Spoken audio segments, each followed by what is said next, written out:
to Assigned Reading, the podcast where we read feminist essays and talk about them like real humans, not professors. I'm Becky Mollenkamp, and each week, a friend and I will read a powerful piece of feminist writing and talk about it here. There's no grades, there's no pop quizzes, don't worry.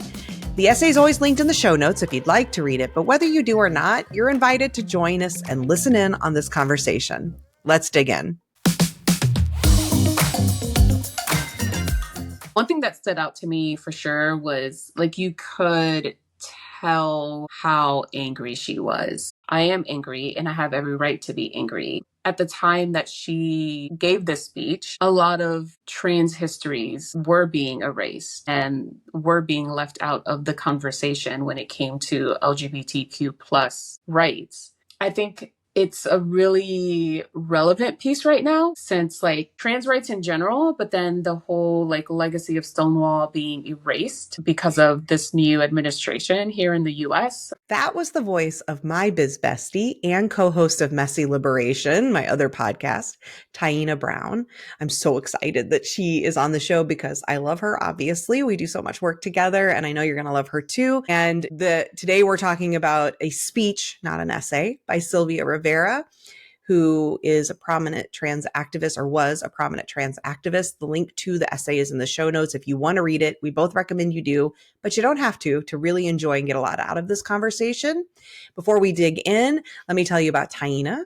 She's a former feminist scholar turned strategy whiz, trained in somatic CBT methods. As a personal development coach for over 15 years, she has helped leaders and their teams show up as their best values-aligned selves to do good work. You can find her at ifthenand.org. The links are in the show notes, so don't worry, you can find them there.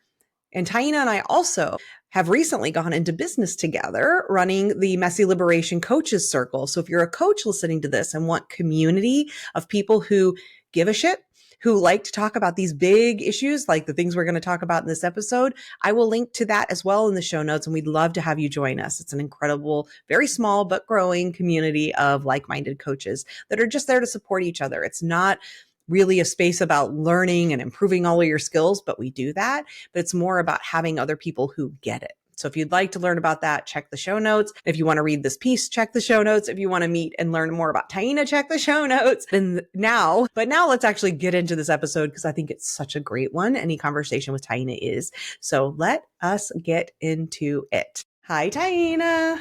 Hi. It's so funny to record a podcast with you that's not Messy Liberation. It is. It is. I'm like trying to make the mental swap in my head. It probably won't be that big of a swap because it's very similar, but we're just talking about something very focused this time. And in this case, it's a speech, not an essay, but it's been, transcribed into basically an essay, which I will link to in the show notes, called Bitch on Wheels by Sylvia Rivera, which was one of a few that you had selected as ones you'd be interested in reading, I think. Or maybe we just went through them and you chose this one. I think that's right. I don't remember. Well, I think that's correct. And I would love to know, since that I think is the case, what about this one sort of appealed to you? What was your interest in Okay. So the list, first of all, the list that you had, I had already read a lot of them. Yeah. I have read a third, have probably been assigned at least half for undergrad and in grad school. So I was trying to find something that I had either been assigned but didn't get a chance to read or something that was completely new to me. And so this was one that I remember it being either assigned or like supplementary material that I didn't get a chance to read that I really wanted to read. Also, it was by Sylvia Rivera. I was going to say Rivera. And I know that she is, or was, I don't know if she's still alive, was a trans activist at Stonewall. And I wanted to just learn more about her and see what she had to say. So that's why I picked this one. And your bona fides, not that you need them to be on the show because the only qualification is that I like talking to you, but you do have some background in feminist studies with your collegiate level studying, right? Yeah. I have a BA in women's gender and sexuality studies and a ton of graduate level coursework in the same. So I was trying to like I didn't want to like completely take out my academic mind, but I was also trying to just like come at it from a completely new place, Mm-hmm. not solely an academic place. And so that was hard to do, honestly. Well, and you can put on your academic hat as much as you like. Don't worry.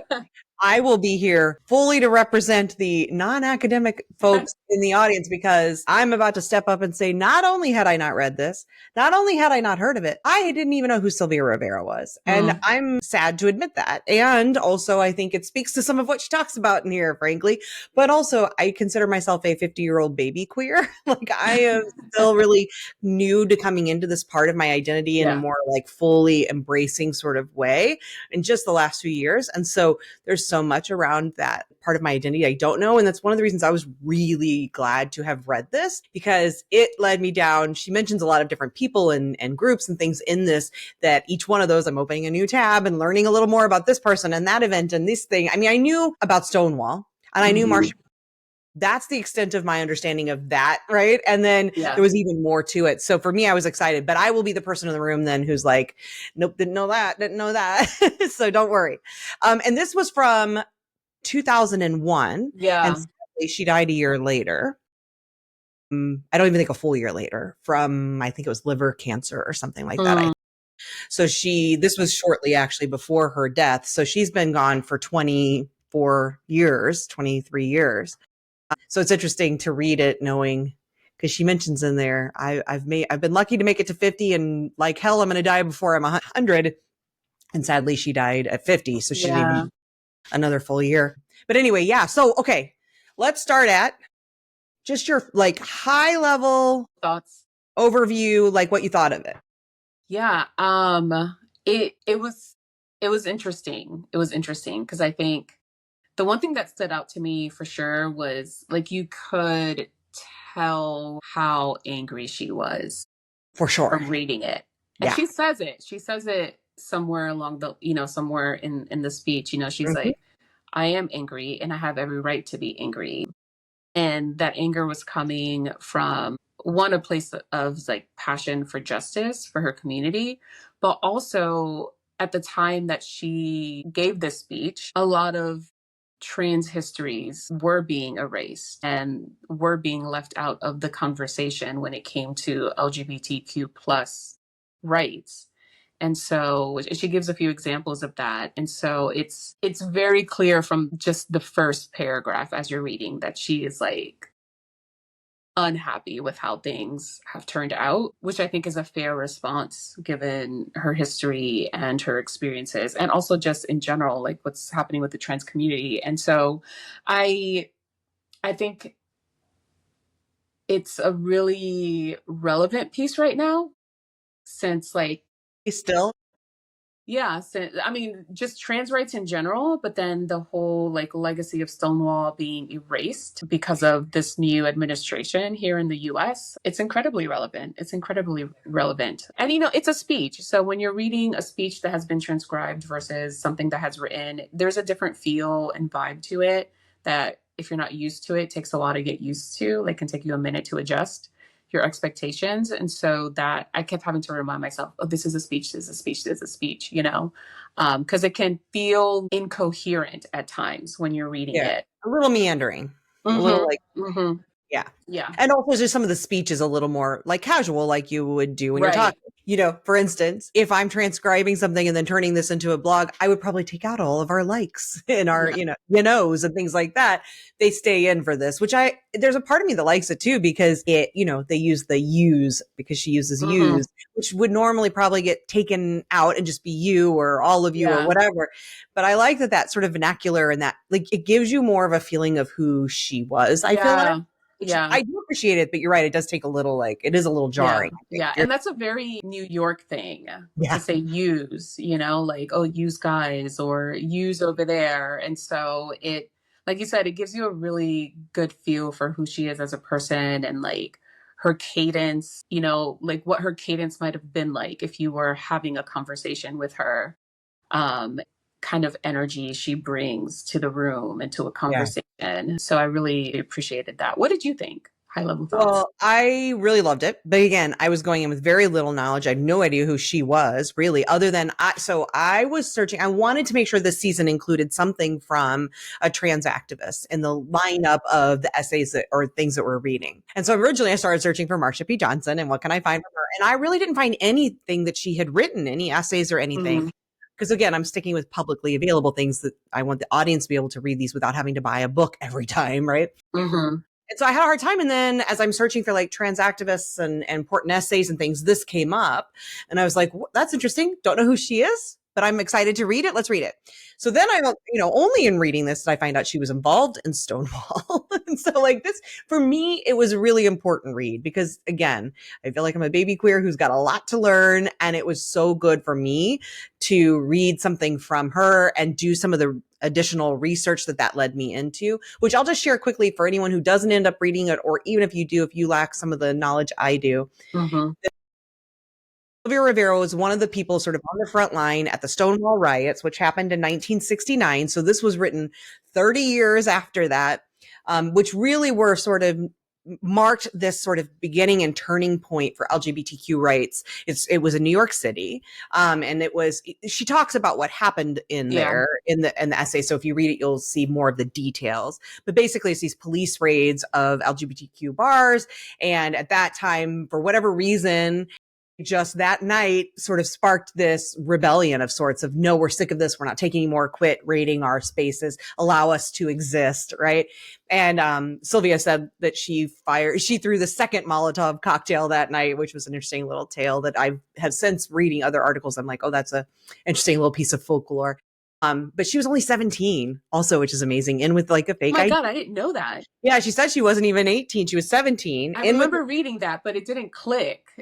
With a fake ID. And so Marsha P. Johnson was sort of her mom. She had been like an adopted mama bear to her because Sylvia, I learned, she mentioned in here she'd been on streets since she was 10. I learned a little more. Her family didn't accept her. She was kicked out. She'd been on the streets since she was 10, ended up in sex work because that was something that happened a lot in that community where it was like, you've got to survive, right? And that's the only option. Yeah. Right. And again, nothing again, like there are also people who choose sex work because they want to, but in this case, it wasn't necessarily a choice of like out of pride and excitement, but like out of just, I have to survive. Yeah. But so Marsha P. Johnson kind of took her under her wings and sort of served as like a second mom to her, or really a only mom, a chosen mom to her. And so Marsha P. Johnson was also there the night of Stonewall riots. And the trans community was really, from everything I understand, with Stonewall in particular, really at the forefront of being there saying, we're done, we're fighting, we're pushing back. And this whole essay is really about how while they were at the forefront of this time in 1969 that led to this massive shift in how the world viewed the LGBTQ community, the LGB part of that community, or especially the LG part of that community, then really sort of pushed the T part of the community out of like, it was the same thing that we see amongst feminists, early feminists, right? Where the white women basically, those with more power, basically told those with less, wait your turn. Yeah.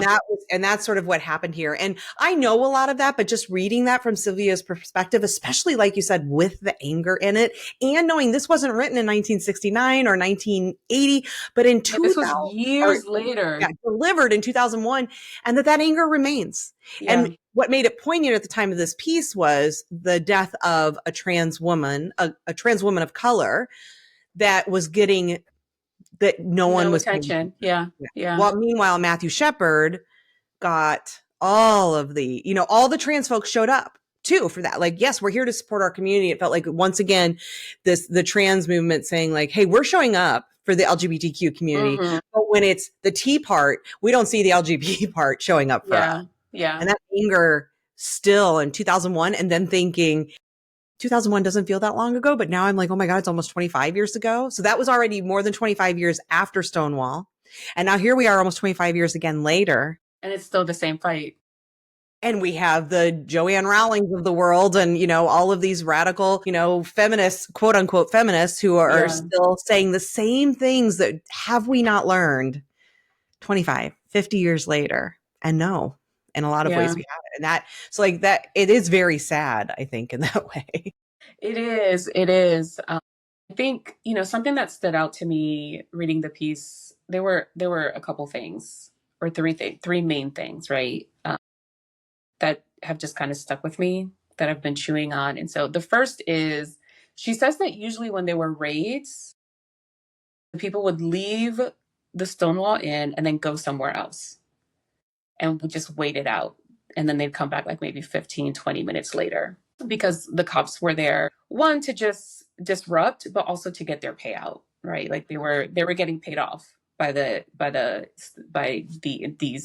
places that were creating space for people. And that night, most of the people, if not all the people, decided not to go somewhere else, not to go to a coffee shop, not to go to another bar. Like, they just decided to just wait and witness what the cops were doing, as opposed to just letting it happen and not really seeing what was going on. The second thing was that there was some malicious compliance that happened. Like, she says they started throwing their coins at the police officers. Yeah, they said pennies and then nickels and then dimes. Yeah, because the cops were there to collect money in order to be like, well, if you give us money, we won't arrest anyone or we won't hurt anyone. And they're like, oh, you want money? Here's your fucking money. And they started throwing these, coins at them. And so there was that level of malicious compliance. And then the third was, and this is the first time I'd ever heard about this in regard to the Stonewall riots, was that there were also, she calls them radical straight men and women who lived in the village at the time, who joined in. So, and obviously not to take attention away from the trans community and just the queer community in general, who were there and were a part of it. But that part gets left out usually when you talk about Stonewall, and at least in what I've heard and what I remember hearing and reading about Stonewall. And I think it's interesting that that part gets left out, because it's such a great example of solidarity that I don't know if it gets left out for fear of centering straightness, which I think is a fair fear to have. But then what's the cost of leaving that part out of the story, right? You lose that sense of solidarity that comes across when you read something like Bitch on Wheels, where it was like, she was proud of the fact, like, you could tell that she was proud of the fact that these like straight people who lived in the village came out and like just joined arms with them, basically, to participate in these riots. And so she was angry, right, that like she was still having to fight for trans rights and for trans visibility, but she didn't deny that part of the story. And I think storytelling, accurate storytelling, right, is such an important part of making sure that people understand what their role is in any kind of fight. And so those were the main three things that just like really, really resonated with me after reading it. Yeah, I like you mentioned that last one, because I hadn't thought of it specifically. Like, I noticed it as well, but I didn't think about it. And now I'm looking at, like, it wasn't even just sort of an in passing. It feels like she specifically is calling out this, because she said, but we also have to remember one thing. Like, that's really calling that out. Mm-hmm. It was not just the gay community and the street queens that escalated this riot. It was also the help of the many radical straight men and women that lived in the village at the time, that knew the struggle of the gay and trans communities. And I think it's that to me says, you're right. This is important to know. Let's talk about solidarity. And I think the reason for that too is because this speech is saying it is a call to solidarity, right? It is that call to say, wait a minute. Don't forget that this started in 1969 because of that solidarity, because the trans and the gay community both were saying this has to stop. And because we had all these other folks who just were saying, we want to be those allies. We understand the struggle and we're here to support it, that was happening. And now here we are in 2001 at the time of the speech saying, here we are again. We're creating our factions. We're siloing ourselves off. We're not showing that solidarity. We're back to this, like, you get yours when we say you do sort of thing. Yeah. I love that you pointed that out, because I didn't notice that. I mean, I registered, but it wasn't like wow, look at this way that there's this call to arms in a way here. Like this, stop making this moment or any moment about one group. We need to have the solidarity, because that's where the change happens, right? Yeah. Yeah, and I think it's also important to note things like that because it's people who have straight privilege putting their visibility and their bodies on the line for people who are dealing with more marginalization than they are, right? And so it's this act of like being a co-conspirator. And so, and it makes me think of like how sometimes at Black Lives Matter protests or things, how there is sometimes an intentional group of white people who put themselves on the line in front of Black people in order to protect them, right? And we need to see more of that, whether it's in a Black Lives Matter protest, whether it's in a LGBTQ plus protest or march or whatever. Like we need to see people who have the privilege that that specific marginalized group at that specific point in time doesn't have, put themselves on the line. Like there needs to be a risk that needs to be taken in order to act out that solidarity. Like you can't just say you're living in solidarity without putting something on the line. And I think she's drawing attention to that. She's being super intentional about letting people know, look, they put something on the line for us and we appreciate it. And now as we move forward, even though it's been 20 something years later, like what are we all putting on the line for solidarity? What are we all putting on the line to make sure that we all have the right to live and to thrive the way that we want to be able to see our lives pan out. No, and it's funny because I hear from people, white folks in particular, where it is this, you want the people who want to do better. So I'm talking about a specific type of white person, Yeah. right? Not all white people. And there's often this fear that happens as white folks begin to learn more about all of these issues, and they learn things like white saviorism and this in centering of your own experience inside of someone else's experience and some of these things, where there then becomes some of these fears of doing it wrong. Right. And like that idea of, I've heard this example from people. Like if I see somebody, a server, treating a Black person really poorly at a restaurant, right? Do I step in and say something? Because I know like it's a white person serving this Black person. I'm a white person that skin, that, my privilege comes into that by sharing that privilege with that person, that I have that ability to intercede and perhaps say that what you're doing isn't okay. Right. So like there's that option, but then there are people who will say, but if I do that, does that then look like I'm either trying to be a white savior? Does it look like I'm centering myself in this whole experience, whatever? Mm-hmm. And I understand that is a real thing that we have to grapple with. Yeah. Of like, when are we to use our privilege? How do we use our privilege? How do we do that in a way that is careful to not fall into some of those other Yeah. things? But I would also say, like, make the mistake. Yeah. I think it's better to err on the side of overstepping than not, right? And not to Because do I think anything at all. Yeah. I think sometimes that fear keeps people out of the fight, as in like, maybe it's not my fight to have. Maybe that's not the way I should be fighting. I shouldn't engage in this way, all of that. So then they take that step back and don't. I would rather that you and I'd love to hear what you think, but I would say I'd rather see you step in and maybe muck it up a bit and maybe not do it perfectly. And maybe things were a little off. Your intentions weren't exactly perfect, whatever, and have to ask for forgiveness than to have not done it and have to ask for forgiveness. Yeah.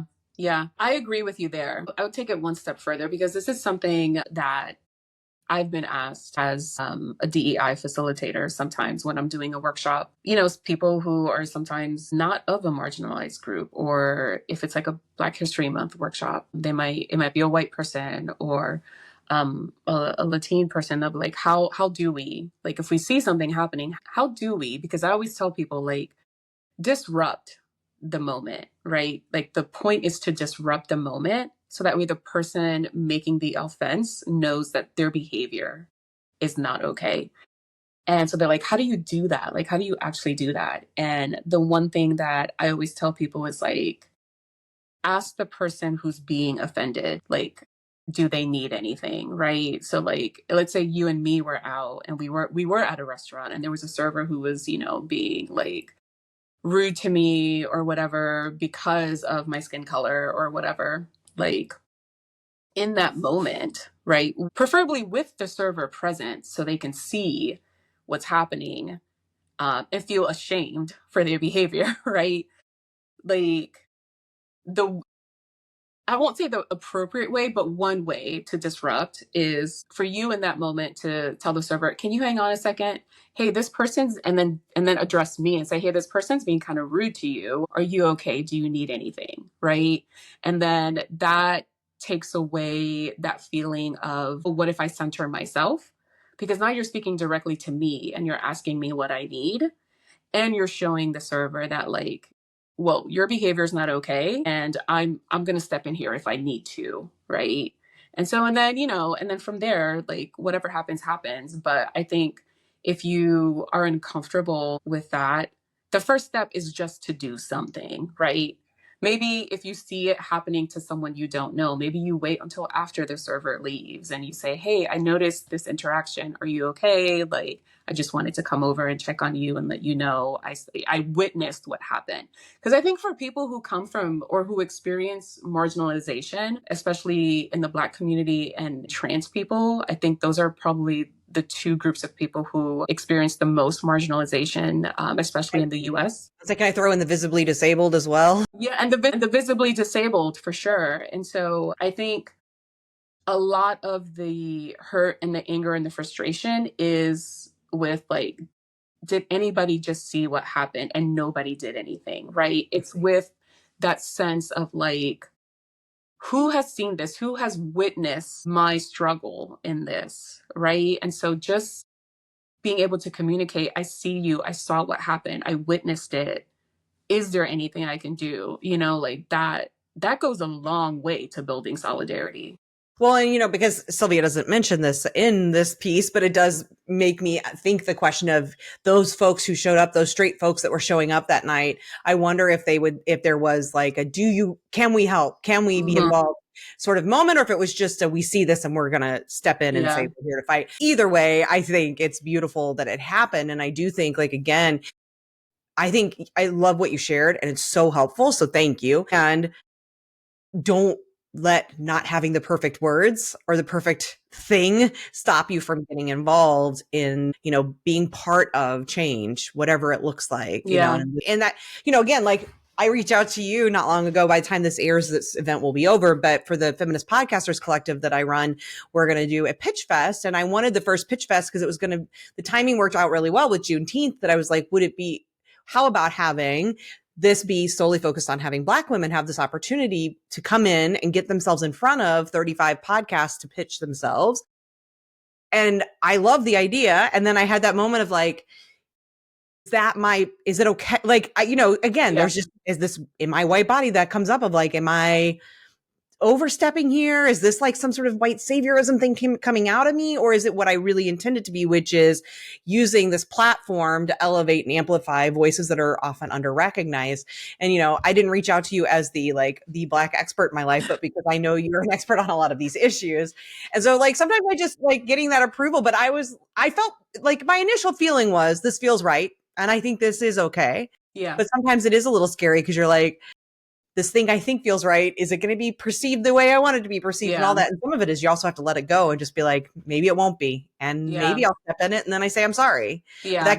I know in call out cancel culture, that gets scary for people. It does. It does. And I think at the end of the day, like, we really can't control how people perceive our intentions, right? Like, we can be as clear as we want about our intentions, and we should be, right? We should definitely clarity is kindness. So you should always be super clear about your intentions as much as you can. But at the end of the day, like, our biases control our perceptions most of the time. Or they influence our perceptions. I won't say they control our perceptions. And so how people respond to how we behave or what we say is completely out of our control. So making a decision based on how people might respond to it, I think, is not the most effective way to make decisions. For sure, it's not. It's grounded in all of these fears that we have, right? And it's, do we let our fears get in the way? I'm going to shift gears if that's okay, just a little. Yeah. So I love right at the beginning of this.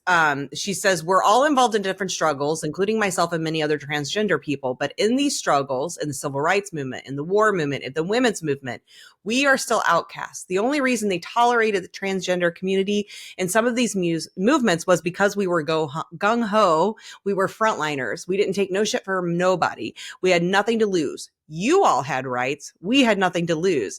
I'll be the first one to step on any organization's or any politician's toes if I have to get the rights for my community. But it's this like the thing that we still see. So I just want to talk about it more because it's so aggravating. This like separation of who gets rights and why intersectional feminism is so important in understanding intersectional feminism. And I wonder, you know a lot about intersectional feminism, and I don't want to speak this whole time. So can you just that piece about like you had rights, but we didn't, and we kept being excluded, like how that plays in with this idea of intersectional feminism? Yeah, I know what part of the piece you're talking about, It's right because at the beginning. I was thinking about that too last night when I was thinking about, what I would want to talk about during this conversation. That phrase that she says, we had nothing to lose, like I haven't been able to get it out of my head. And I think when you're there, you're just like, fuck it. Why not? Like, just, I'm going to go, I'm going to disrupt, I'm going to like do what needs to be done, And I think obviously the more privilege you have, the more you have to lose, right? And so there's like a respectability that sometimes comes along with that. And I think when it comes to intersectionality, and I'm kind of all over the place here because there's just so much there, but when it comes to intersectionality, I think the main idea about intersectionality is that we do not live in silos, right? That our struggles are interconnected in ways that are seen and obvious and in ways that are not so obvious. And it brings to mind, and I think we've talked about this on Messy Liberation, but that poem, like, first they came for such and such, Yeah. and I didn't say anything, right?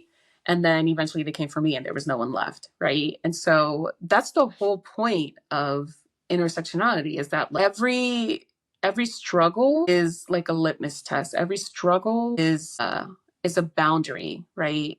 That those who have power and are set on oppression, are set on division, are testing. They're testing these boundaries, and eventually it's going to get to everyone, right? Because we all experience power and privilege in different ways, in different contexts in our lives, and some more than others. That's a reality. Some more than others.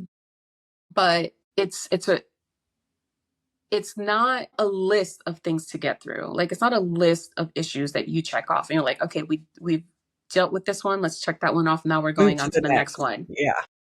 That's not how the struggle for liberation works. Like, we're all free or none of us are free, because we're all interconnected, and we live in so many societies that we live in, so many structures and systems that we're a part of, force us into these silos, force us into living in ways that are individualistic, that are not about collectivism and collective action. And because of that, our brains assume that it's either every man for himself, or there's a process that you have to go through, this process to get through liberation. And there is a process to liberation. And that process really is just destroy the system. Yeah, because the other option makes it sound like it's something you earn. Right. Right? Right. You haven't done the right steps yet. You haven't followed the process. We did. Your struggle you haven't struggled as long as we have. Right? Like, there's these, and then what you're telling someone is you have to earn your liberation. That's not what liberation is. Yeah.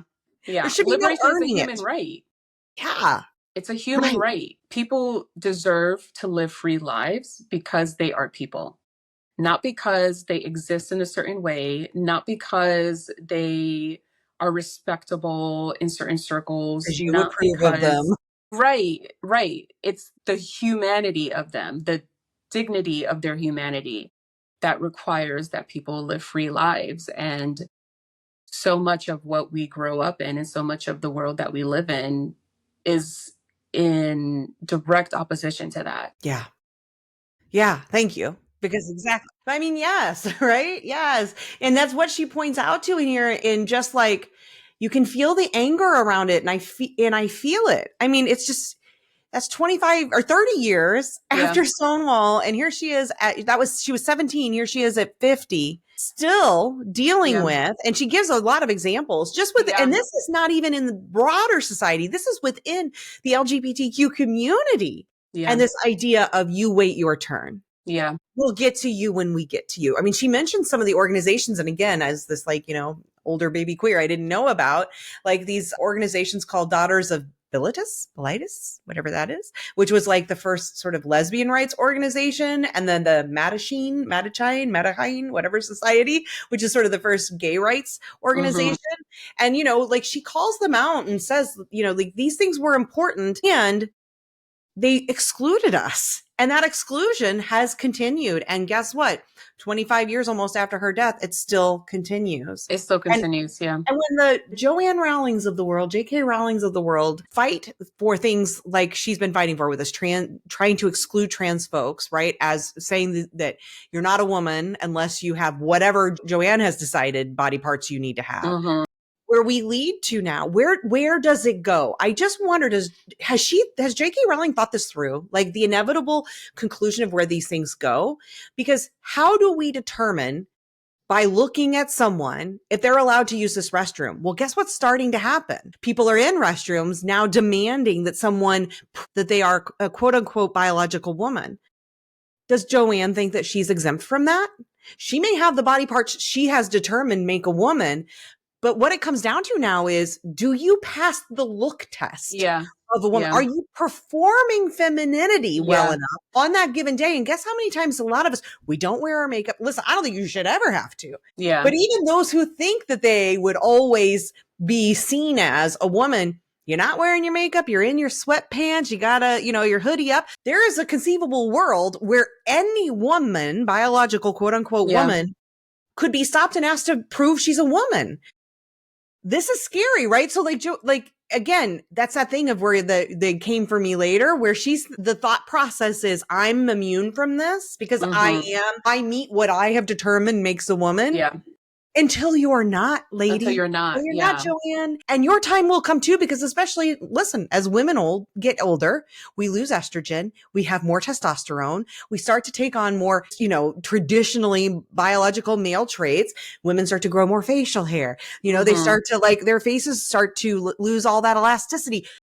It becomes easier for you to be mistaken for this quote unquote man. That's the thing that just angers me, because when you're talking about we're not free till we're all free. Exactly. And when you don't believe that, when you start to follow these other things down the rabbit hole of them, it gets you to the place where you start to realize, we're not free until we're all free. Yeah. And I think intersectionality does a good job of having that foresight, right? Of looking ahead and saying the logical conclusion of this is that we're all in shackles. So we can't wait. We can't go one oppressed group by oppressed group.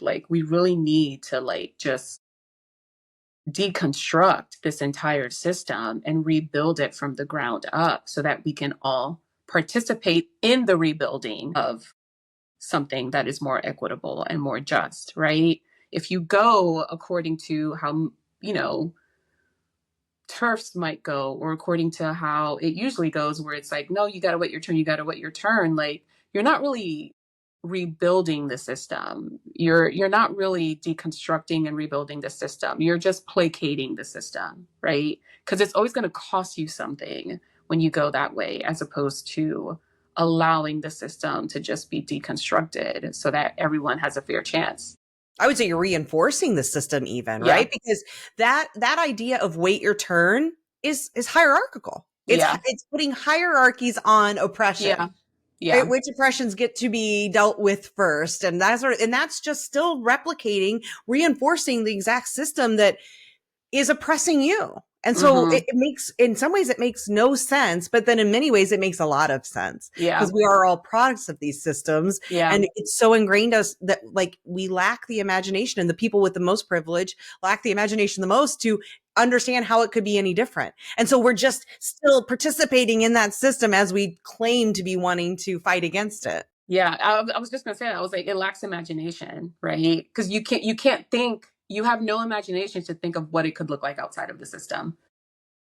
And whether that's out of fear or laziness or just exhaustion, which is real too, you know, like it's a reality, right? That like we're so many of us at different points, sometimes almost all the time, are so burnt out that we have no energy for imagination. And so it's really important to make sure that there's time for imagination. There's time for imagining what a better world could look like. And part of that is accepting that anger, you know, like I think so many times in circles, in activist circles and in organizing circles, like, or at least a lot of what I see. I mean, I think I'm doing a pretty good job at training my algorithm now to like not show me some of the love and light stuff, you know? But like people are afraid of anger. They're so afraid of moving from a place of anger. And that's unhealthy. It's unhealthy. Anger, we assign moral judgment to our feelings. And we can only assign moral judgment to our behaviors. We cannot assign moral judgment to our feelings. But because we grow up in a society that tells us that we should be polite and we should be nice, right? Especially women, and people who do suffer marginalization are told, don't be angry because, you know, they're not going to hear what you have to They say, want to take it or seriously. Yeah, they're not exactly. going to take you seriously. You're going to come across the wrong way. And it's like, no, fuck that. Feelings are valid. Feelings are data. Feelings are information. And how you process those feelings matters. Obviously, how you act on those feelings matter, but you can't take action. You can't process those feelings unless you acknowledge them first. And so it's important to acknowledge that anger, to let the anger be there, and then decide, what are you going to do with that anger? It's so, I love that you're bringing that up, and it's so important. And one of the reasons I really loved what I loved about this speech was that it was angry, right? And Mm-hmm. it is a little jarring at first because, you know, a lot of the things I've been reading is there are these undercurrents of anger, and you know, there is like rage behind it, but it's still, because I think it's the written word and it's somebody's really thought about it and they want to get it Yeah. published, which is a whole other, right? Yeah. Playing the game and stuff, that there is that, the rewriting of it to make it feel more palatable, right? So that they come across a way that, again, that they could be taken more seriously. And this, I think, because it's a speech in the moment of where it's happening at a Pride march, and, you know, within this community and speaking to the community about the community, like it's just very raw. And I think that is so important because you're right, that the anger, women, I mean, just think of all the tropes like feminazis, right? Mm-hmm. The angry Black woman, Yeah. The the man hating shrill, feminist. yeah, right, shrill harpy women, and they're yelling and they're complaining and they're bitching and all, like these things have been used against us to quiet us so that we don't show up in this way, because stuff happens when we're angry, Mm-hmm. right? That night at Stonewall, they were angry, you Yeah. know, and she mentioned too, like it was a hot, muggy night. They Yeah. were all cranky, and that crankiness led to this anger, and the anger changed things. And anger is important. And it makes me think of something else I wanted to make sure we talk about too, since we're talking about the trans experience a bit with this piece, is suicide. And I should make sure I try to remember to include a little trigger warning about the fact that we're going to talk a little bit about it, because the suicide rates amongst the trans community are exponentially higher than in the average quote unquote community. You know, if you take the Mm-hmm. norm of all people, it is much higher in the trans community. And in 2024, the Trevor Project put out a piece saying that the anti-trans laws, and that was almost a year ago that this report came out, and it's only gotten worse since, had made the suicide attempt rate amongst trans youth and non-binary youth, were also included in this, up 72%. And it was Wow. already at a wildly high Yeah. rate of something like 40% of all trans folks attempt suicide, you know. Mm-hmm. And Marsha P. Johnson, there's controversy around her death, but it was ruled suicide. Whether or not it was is still up for debate. But I mean, This is Sylvia Rivera is an exception, right? In the fact that she lived not a long life, but a long life by trans standards, and the reason I'm putting that with anger is because so often when you are told you can't express your anger, you can't be mad at the stuff that's happening to you, that gets internalized and it has to go somewhere. And it often turns into self-hatred, self-anger. And that will often then result in this and a feeling of hopelessness, helplessness, which is where suicide attempts come from. So I think we have to have space for anger. We have to embrace anger, and we can't allow when someone else is, especially those of us who are in this fight, right? Or have marginalized identities. We can't turn that on people when they show up angry. Because I see that happen where it's like, calm down, tone it down. Don't you want people to hear you? You're coming across that as a stereotype. There was a mention that I'm going to shut up in a second, but this piece also led me to learning about Randy Wick. No, not Randy Wicker. Who was it? Hold on a second. It was one of the people she mentioned in this article. Oh, there it is. Lee Brewster, who was a drag pioneer. And it's interesting because I read an article from this last year about Lee Brewster that said that the person used he, him pronouns. But Sylvia used she pronouns with Lee, and Lee's no longer here. So I don't know the truth. So I'm going to use they. But they mentioned a quote in a speech that they gave that said something like, "I'm a stereotype, but I'm still here." And I was like, yeah, it's that like we let people feel like they can't be the stereotype, right? Don't be the stereotype of what they expect. Fuck it. If I'm angry, I'm going to be angry. I don't care if that makes me look like the man-hating, feminist, whatever. Like, I'm fucking angry, and I should be allowed to be angry. And if you try to stop that in me because you're worried about what it does to you, to the movement, or to you, or anything else, we gotta remember what it does to me. Yeah. Like, how fragile is a movement if somebody's anger can destroy it? Yeah. Like, really? Yeah. Because I'm angry, it's gonna like ruin things. First of all, things are already fucking ruined. That's true too. Like, what the hell? And I think, for a community like the trans community where visibility is such a big deal, like, not only would we be saying you can't show up as yourself, but now you can't even feel the way that you feel. Now your feelings can't be visible either. How much damage? We know how much damage, right? By those statistics, right? By policies and laws and hate crimes and things like that happen. Like, there's so much damage that happens there when you tell someone you can't live your authentic life and you can't feel your authentic feelings. Like, what the fuck kind of life is that? It's not a great one, right? And no wonder, right? No wonder those suicide attempts are so high, because that does feel helpless and hopeless. Yeah. And I know we're both not trans folks talking about this issue. And part of that's by design, because I didn't want to ask a trans person on to do this labor. Yeah. Right. To do the labor, to speak for an entire community. And also because there's trauma in this, right? And I don't want to ask somebody to have to put their trauma on display, because this is hard. Like, when we talk about these things, I feel that, like, I feel it for Sylvia. I feel it for these folks in the community. And it's interesting too. This, again, Stonewall was 69. So we're talking 50 years, more than 50. I don't know. My math is so bad, but a long time ago, more than 50, 55 more years than ago. 50. Yeah. Yeah. Like 55 years ago. And that was a moment. It's not as if trans folks were new then. They'd been around. I mean, trans folks have been around since humans have been around, right? Yeah. That was a moment where the visibility started to change, and the understanding started to change, and the fight started to change. And that was 50 years ago. And there are people, these old folks, and this is where sometimes I get mad with the old folks who are like, well, I just don't, these pronouns and the trans thing, like, it's all new and I can't get it. And I'm like, then you weren't paying attention, because it was around when you were young. It was around when you were fighting against the war, when you were the hippie fighting when you were quote unquote burning your bras. I know people didn't really, but like, when you were out there fighting for women's rights, like, these issues are not new. Yeah. They've been around, and you now claiming it's new and that's why you can't get your old brain around it kind of pisses me off, because it's like, no, it's your privilege then. It's a privilege indicator. Now. Yeah, it's a privilege indicator when people say that, because it's like, oh, you've just been in a bubble. Yeah, you've chosen your whole life. Yeah. Well, or maybe you didn't actively choose, but there was something that allowed you to not know. Yeah, for sure. And so it's just like we learn new things every day. We Mm-hmm. learn how to work new remote controls when we get a new TV. We learn new apps on our phones. AI, we read new books, right? Like Doesn't it's even have to not be that fucking technology, hard. right? Yeah. You'll It's watch not that fucking Jeopardy. hard. These Yeah, same old folks love to watch Jeopardy so they can learn something new, but God yeah, forbid they should learn to understand pronouns or, yeah, whatever.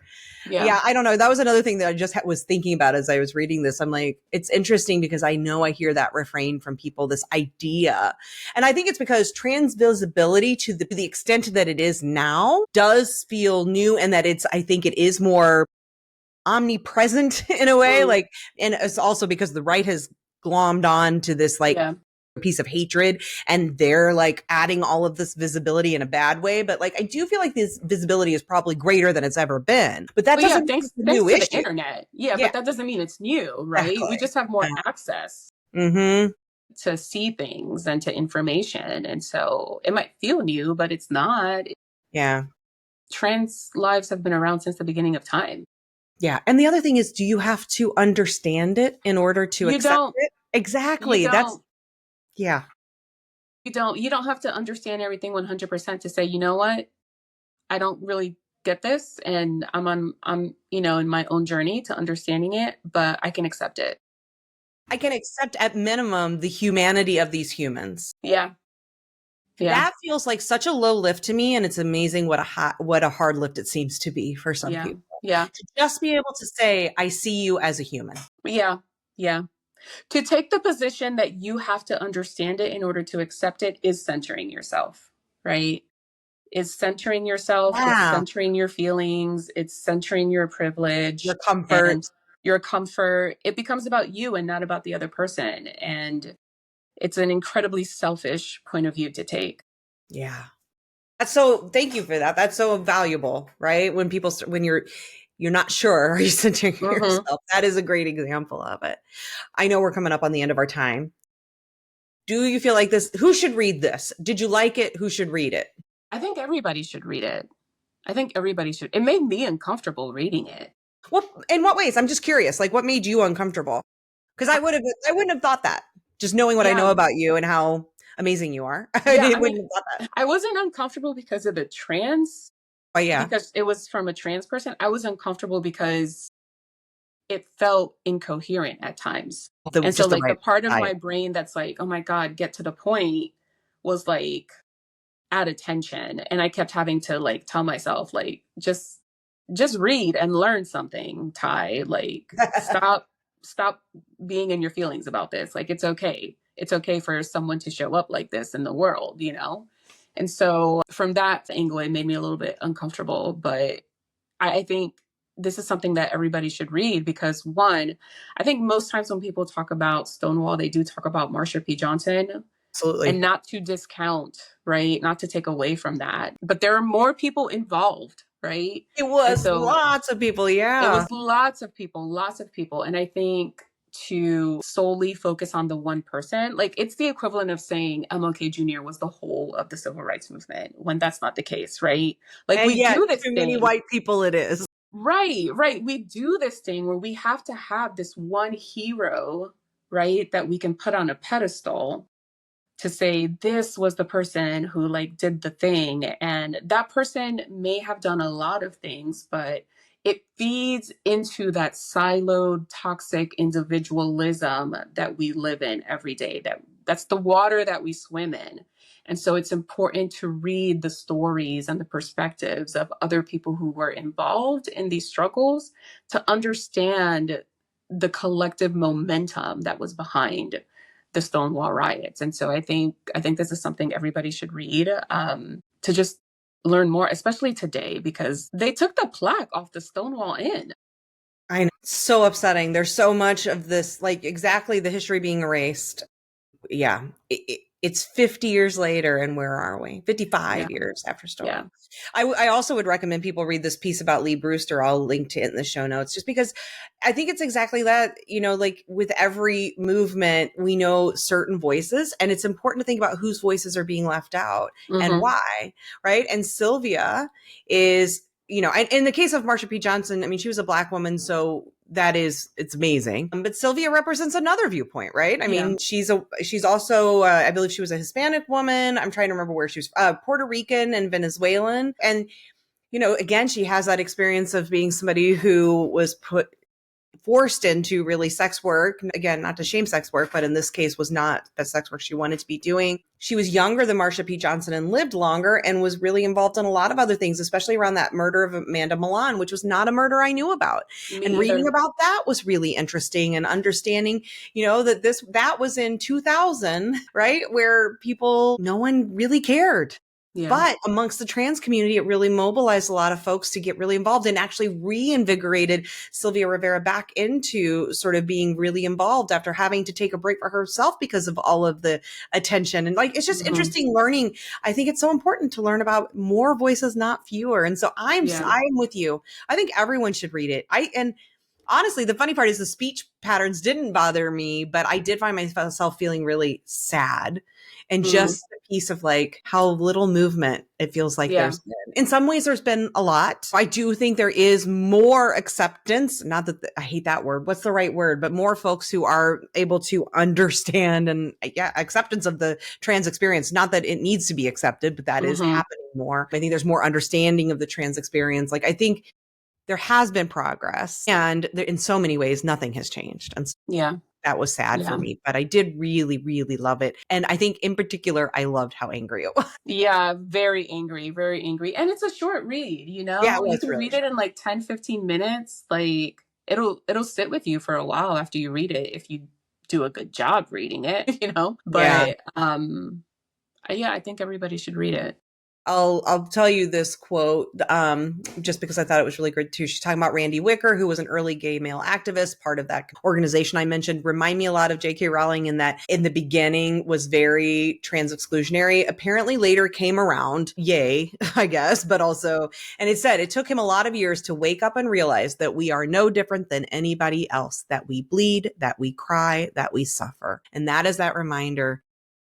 You don't have to accept something. You don't have to understand something. All you have to know is that another human is a human. That is all that it should take for us. Yeah. And all of these issues that we talk about on this show, going back to the first episode, was about abolition and prisons. It's it doesn't matter whether you understand, whether you approve, whether you think morally right or wrong. All you need to know is that person inside of that cell is a human. Yeah. That's it. That's all we have to understand. We all bleed and feel in the same way. Thank you for discussing this one with me. Yeah, thanks for asking me. Yeah, I loved this piece. I'm really I wasn't sure because, again, it was such a random selection for me because I really didn't know anything about her. And I ended up being really glad I picked it because I'm I really loved it. Yeah. And I love the quote that you have on your little quote board. I don't kiss nobody's ass. Yeah, again, that about her. That raw, that was I kind of love her spirit because there's just no, I'm playing, fuck it, I'm not playing the game. We tried to play the game and it didn't get us anywhere. So why am I going to play the game? I'm not going to play the game. Fuck the game. Game's rigged. Yeah, and I love that. Yeah, she was done with all the bullshit. So I love that about her. Yeah, she's kindred spirits. If I've always seen her around, I would love to be her friend. All right, well, thank you, Taina. I appreciate you.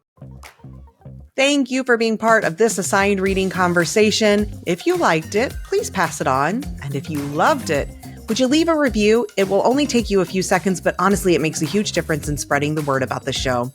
The essay is linked in the show notes, as is my newsletter, which is called Feminist Rants Are My Superpower, and I hope that you'll subscribe. I can't wait for our next conversation.